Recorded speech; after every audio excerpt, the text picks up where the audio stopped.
Assalamualaikum warahmatullahi wabarakatuh. Alhamdulillah.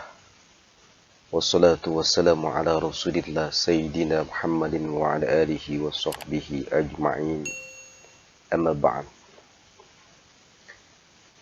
Marilah kita awali materi pembelajaran kita kali ini dengan sama-sama membaca basmalah.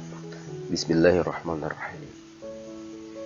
Hadirin sekalian, pertemuan kita kali ini adalah pertemuan yang pertama pada semester genap tahun pelajaran 2020-2021, di mana khusus untuk kelas 11. Pada pertemuan kali ini, fokus pembahasan kita adalah bab 8, menghormati dan menyayangi orang tua dan guru. Seperti apa kompetisi dasar? Kompetensi dasar atau kemampuan dasar nanti yang kalian miliki setelah mengikuti materi ini adalah ada 2 setidaknya. 3.6 menganalisis perilaku hormat dan patuh kepada orang tua dan guru. Yang kedua adalah menyajikan kaitan antara ketauhidan dalam beribadah dengan hormat dan patuh kepada orang tua dan guru sesuai dengan Quran Surah Al-Isra ayat 23 dan hadis terkait. Pada konsepnya, menghormati dan menyayangi orang tua dan guru ada 3 subbab atau 3 bahasan penting nanti yang akan kita bahas pada pembahasan kali ini. Pertama itu adalah pentingnya menghormati orang tua. Yang kedua, pentingnya menghormati guru. Dan yang ketiga adalah bagaimana cara berbakti kepada orang tua dan guru. 3 sebab inilah yang nanti menjadi konsen pembahasan kita kali ini. Kemudian tujuan pembelajaran. Tujuan pembelajaran di mana kalian nanti diharapkan pertama meyakini bahwa hormat dan patuh kepada orang tua dan guru itu sebagai kewajiban agama. Yang kedua, menunjukkan perilaku hormat dan patuh kepada orang tua dan guru sebagai implementasi pemahaman Quran Surah Al-Isra ayat 23 dan hadis yang terkait. Yang ketiga, kalian diharapkan bisa menjelaskan Quran Surah Al-Isra ayat 23 dan hadis terkait. Dan yang keempat adalah kalian nanti diharapkan dapat menyimpulkan hikmah dan manfaat hormat dan patuh kepada orang tua dan guru. Sebelum materi ini kita lanjutkan, saya minta kalian untuk memperhatikan beberapa hal wajib yang perlu sekali kalian perhatikan. Yang pertama, doa sebelum kita belajar. Bagi yang belum berdoa mengikuti materi ini, saya minta kalian untuk berdoa dulu sebelum belajar. Bagi yang sudah, ikuti terus materi ini dengan baik. Yang kedua, saya minta kembali untuk menyiapkan buku catatan semester lalu. Buku itu diambil kembali, kemudian nanti catat yang penting pada buku itu dari penjelasan yang akan saya jelaskan pada pembahasan kali ini. Realita, bagaimana realita bakti kita terhadap kedua orang tua dan guru? Setidaknya 2 gambar ini ada sekalian menggambarkan bahwa ternyata banyak di antara kita sebagai anak yang menjadi anak yang berbakti kepada orang tuanya, menghormati orang tuanya, ta'zim terhadap orang tuanya. Dan juga banyak juga para siswa yang juga menghormati guru-guru mereka, memuliakan guru-guru mereka. Kenapa ini penting? Bakti kepada orang tua ini adalah sangatlah penting bagi seorang anak. Karena bagaimanapun anak ini akan ada, kita sebagai ini lahir ke dunia ini, salah satu peran pentingnya itu adalah peran kedua ibu bapak kita. Maka amat sangat harus kita laksanakan, suatu yang harus kita laksanakan agar kita berbakti kepada orang tua kita. Begitu juga, penting juga kita menghormati guru. Karena guru ini adalah kita dididik. Dengan ilmunya guru ini juga kita dibimbing menjadi orang-orang yang cerdas. Hadirin sekalian, kita masuk ke materi inti kita. Pentingnya hormat dan patuh kepada orang tua. Menghormati orang tua ini sesungguhnya dalam Islam itu sangat ditekankan sekali. Kenapa demikian? Karena banyak sekali ayat Al-Quran yang menyatakan segenap mukmin harus berbuat baik dan menghormati orang tua. Cukup banyak ayat Quran itu yang menjelaskan bahwa orang-orang beriman itu harus berbuat baik dan menghormati orang tua. Selain di dalam ayat-ayat tersebut menyeru untuk beribadah kepada Allah semata, kemudian tidak menyekutukannya dengan apapun. Al-Quran juga di sekalian menegaskan kepada umat Islam untuk menghormati kedua orang tuanya. Sebagai muslim yang baik, tentu kita memiliki kewajiban untuk berbakti kepada orang tua kita, baik itu ibu maupun ayah. Ajaran Islam mengajarkan kepada kita sebagai anak untuk berbakti dan taat kepada ibu atau ayah.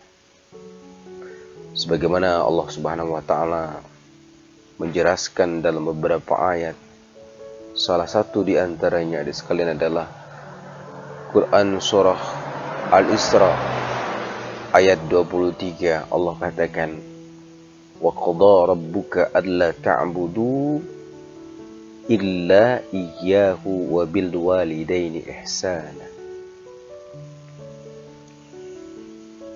Dan Tuhanmu telah memerintahkan agar kamu jangan menyembah selain Dia. Alla ta'budu, agar kamu jangan menyembah selain Allah. Illa iyyahu, kecuali hanya kepadanya. Wa bil walidaini ihsana, dan hendaklah berbuat baik kepada ibu bapa. Imma yablughuna indakal kibara ahaduhuma aw kilahuma fala taqul lahumā uff. Jika salah seorang di antara keduanya atau kedua-duanya sampai berusia lanjut dalam pemeliharaanmu, maka Al-Quran dalam ayat ini Allah jelaskan, fala taqul lahumā uff. Maka jangan sekali-sekali kamu, kata Allah, mengatakan kepada orang tuamu dengan perkataan atau yang sejenisnya, ih, Pokoknya Allah larang dalam ayat ini, fala taqul lahumā uff. Wa la tanharhumā, janganlah engkau membentak keduanya. Wa qul lahumā qawlan karīmā, katakan kepada keduanya dengan perkataan yang baik. Wahfid lahumā janahad dhulli minar rahmah, dan rendahkanlah dirimu terhadap keduanya dengan penuh kasih sayang. Wa qul rabbirhamhuma, dan ucapkanlah, wahai Tuhanku, sayangilah keduanya, kama rabbayani shaghira, sebagaimana telah mereka mendidik aku pada waktu kecil. Ayat ini ada dua hal yang Allah perintahkan. Allah memerintahkan untuk menyembah Allah dan tidak boleh mempersekutukan Allah dengan selainnya. Kemudian yang kedua, pada ayat ini juga Allah memerintahkan kepada kita untuk berbuat baik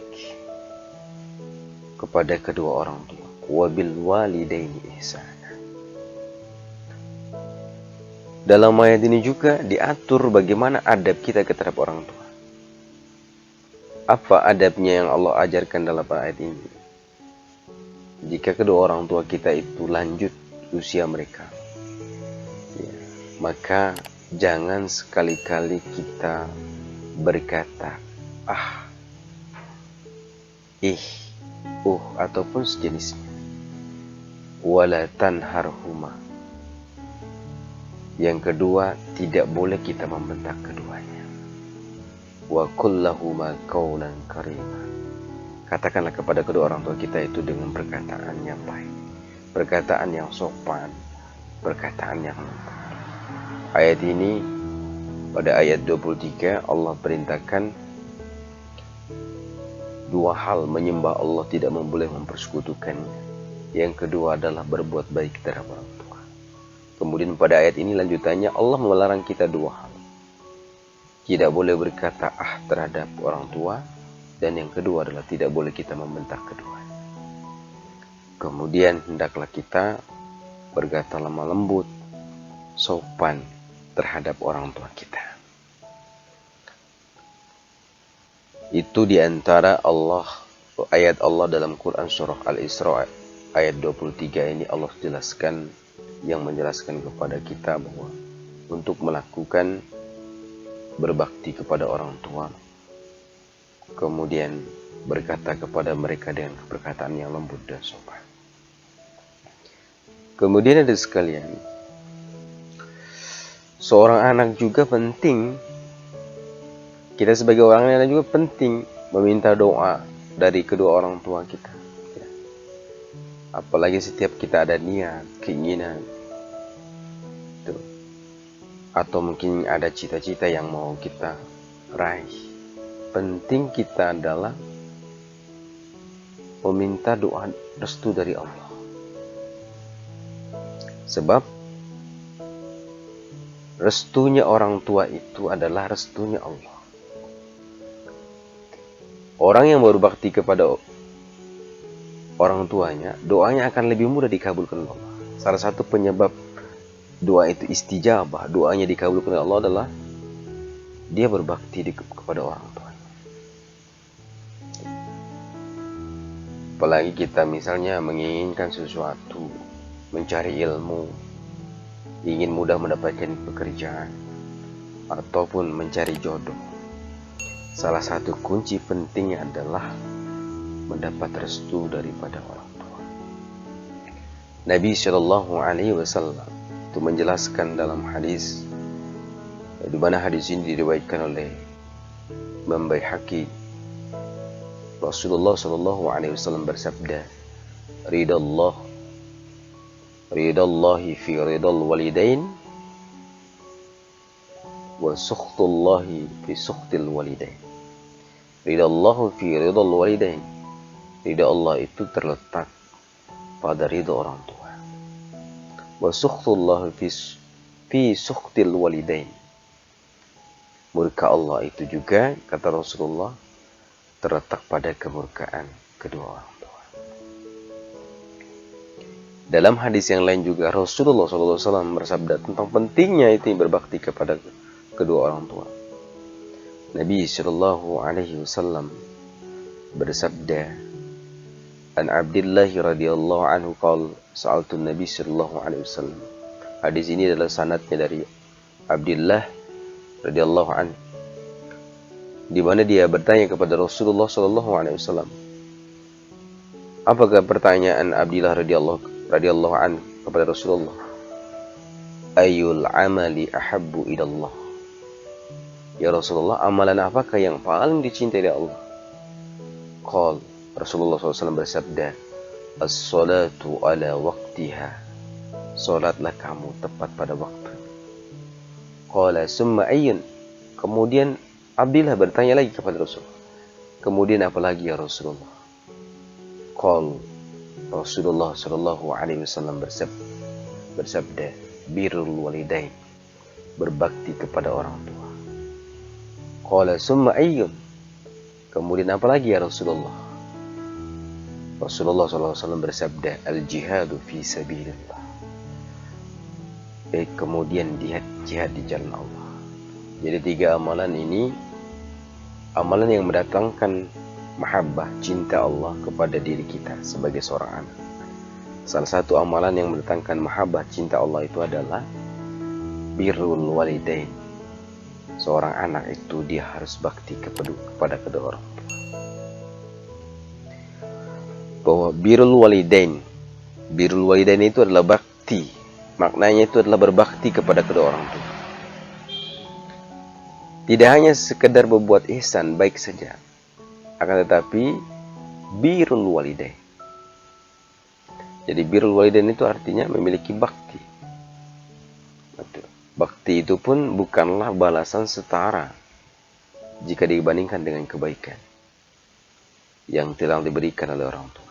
Namun setidaknya berbakti sudah dapat menggolongkan pelakunya sebagai orang yang bersyukur.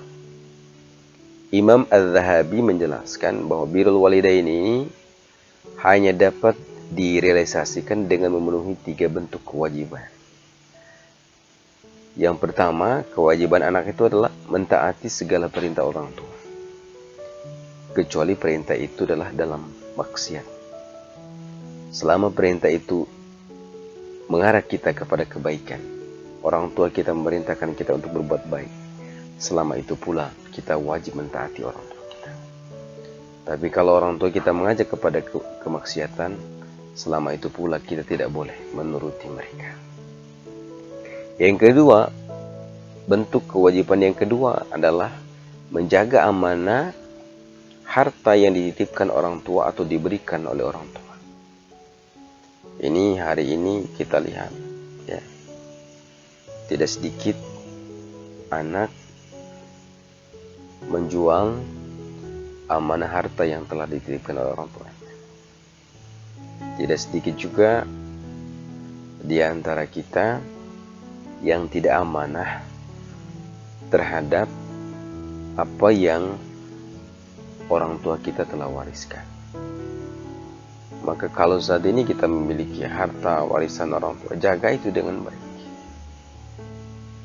Rawat itu dengan baik. Jangan sekali-sekali kita menjual di luar kepentingan yang sebenarnya tidak mendesak.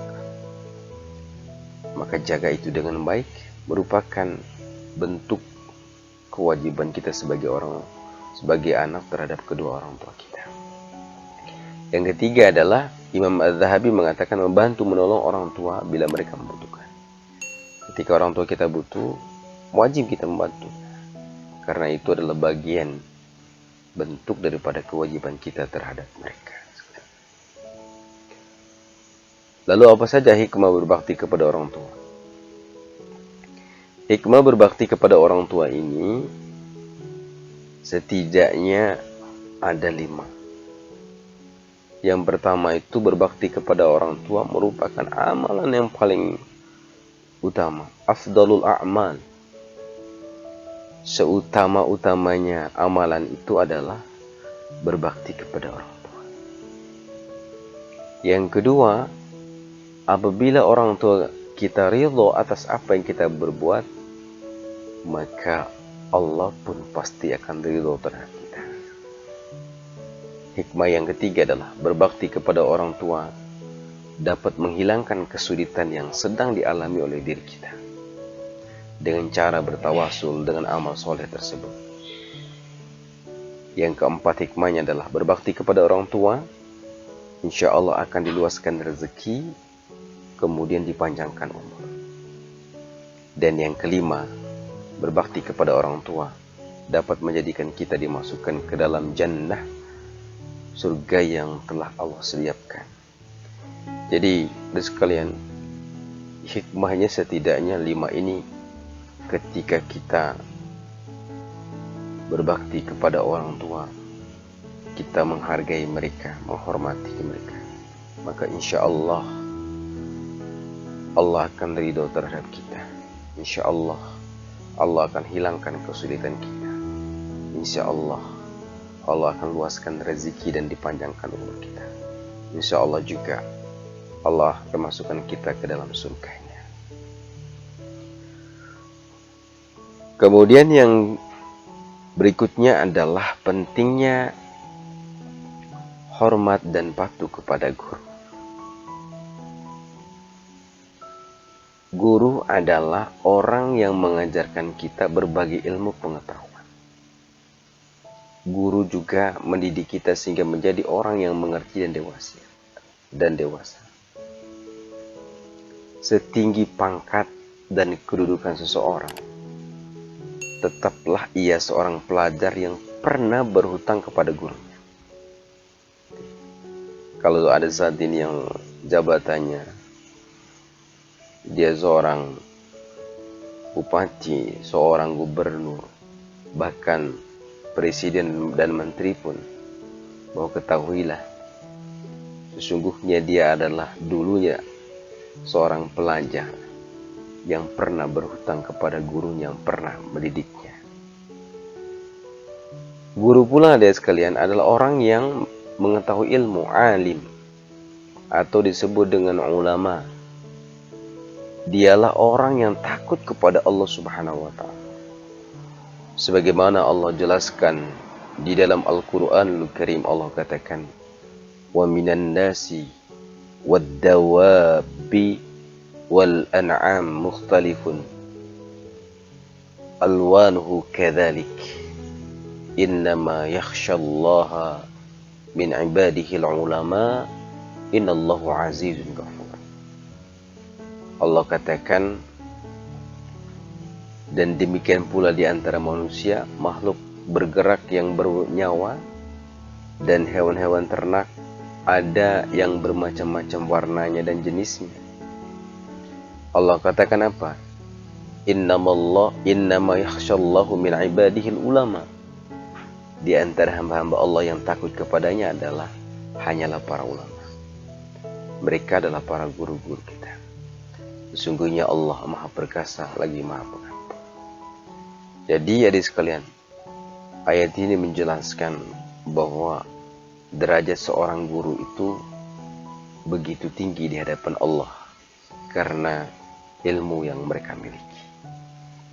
Guru juga adalah pewaris para nabi. Al-ulama warasatul anbiya. Para ulama atau para guru-guru kita itu adalah pewarisnya para nabi. Karena melalui guru, wahyu dan ilmunya para nabi diteruskan kepada umat manusia. Tanpa guru, tanpa para ulama-ulama kita, maka ilmu para nabi ini tidak akan sampai kepada kita. Dengan jasa mereka lah, adik sekalian, ilmunya para nabi diteruskan kepada kita. Guru pula bapak rohani bagi seorang murid. Ialah yang memberikan santapan jiwa dengan ilmu, pendidikan akhlak, membimbingnya. Maka menghormati guru berarti penghargaan terhadap anak-anak kita. Dengan guru itulah mereka hidup dan berkembang. Sehingga di sekalian, sesuai dengan ketinggian derajat dan martabat guru, tidak heran kalau para ulama itu sangat menghormati guru-guru mereka. Cara mereka memperlihatkan penghormatan terhadap gurunya, ada beberapa cara yang mereka lakukan.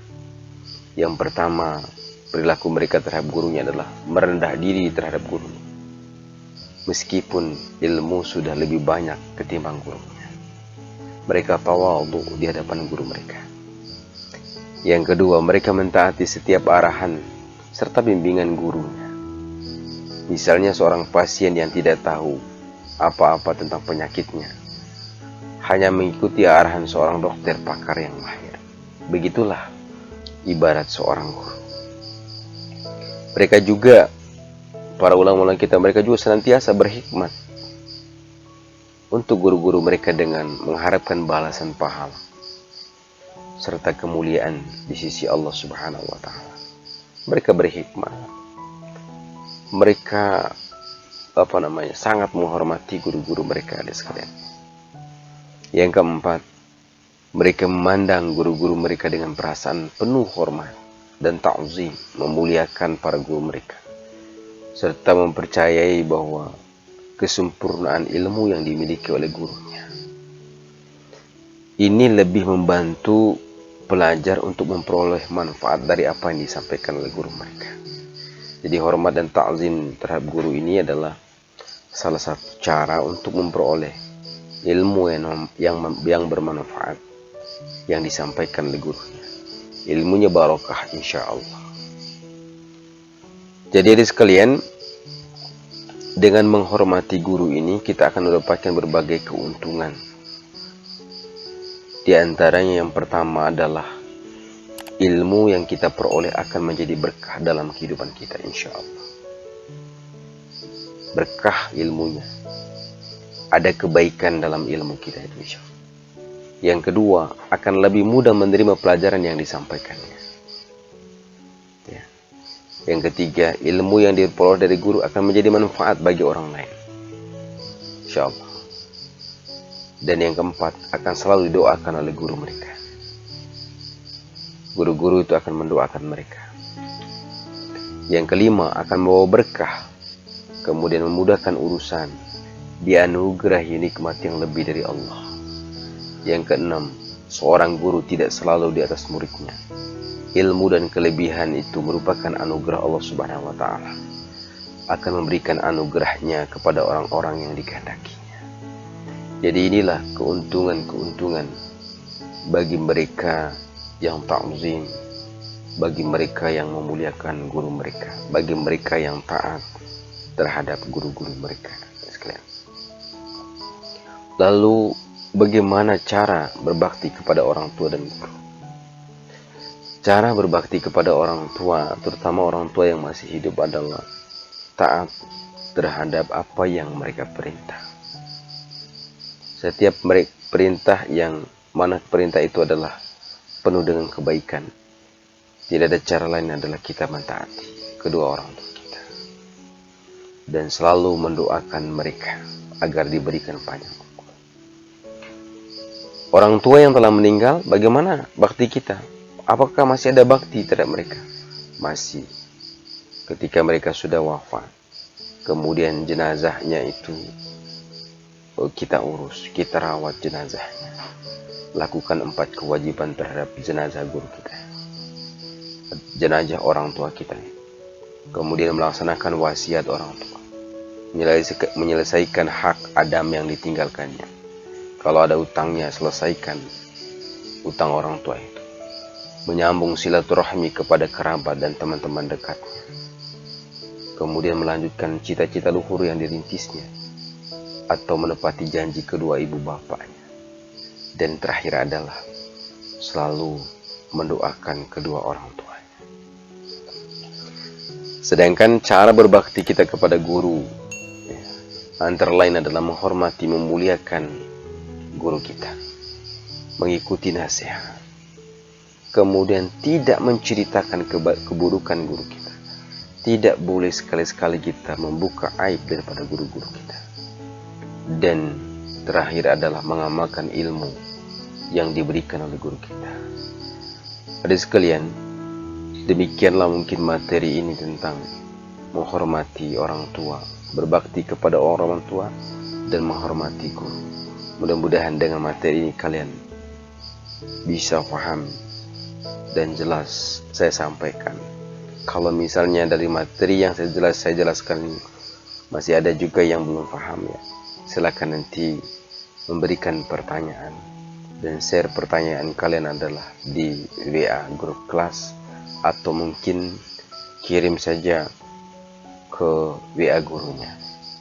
Yang kedua, foto catatan kalian kemudian di share di grup di WA guru kalian, karena catatan ini adalah penting sehingga guru itu mengetahui bahwa kalian itu mengikuti materi ini dengan baik. Saya kira demikian saja pertemuan kita kali ini. Maka kita akhiri pertemuan kita dengan sama-sama membaca hamdalah. Alhamdulillahirabbil alamin. Selamat berjumpa kembali pada pertemuan berikutnya. Mari kita akhiri dengan harapan Allah Subhanahu wa Ta'ala memberikan kemudahan kita dalam memahami ilmu guru-guru kita. Wassalamualaikum warahmatullahi wabarakatuh.